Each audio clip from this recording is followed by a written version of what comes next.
Colleagues, I rise today to address an issue of great importance to our state, our ongoing and increasing population loss. Earlier this year, when the governor formed the Growing Michigan Together Council, I was honored to be the Senate Republican nominee.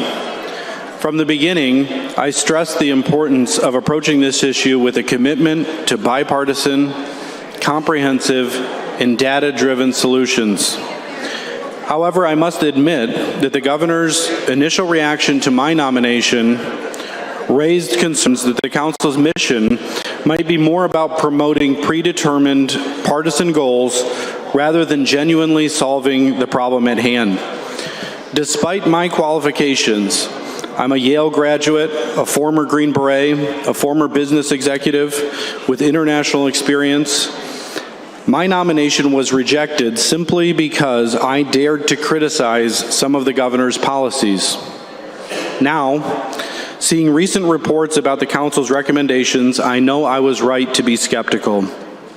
This recent reporting suggests the council may recommend tax increases.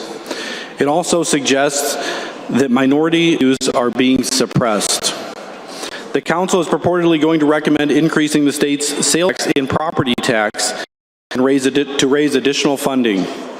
Michigan currently lags far behind where it should be in almost every important metric, despite record funding for education and Michigan's gas tax and property taxes being some of the highest in the nation. We are losing residents to states with lower taxes and less burdensome regulations. To reverse our state's decline, we need a limited government, pro-growth economic perspective. This perspective should focus on tax reform, sensible regulations, public safety, individual rights, worker freedom, and high educational standards for our students. Competition among ideas leads to better solutions than pure ideological blindness. Michigan is facing a population decline, and recent legislative efforts have only exacerbated it. But there are solutions, and we can change course if we take appropriate, decisive action and pursue real-world solutions. I want to remain hopeful that we can create a foundation of growth and economic prosperity that allows our children and future generations to fulfill their dreams right here in Michigan without having to leave their home state as so many have had to do. But we need to change course.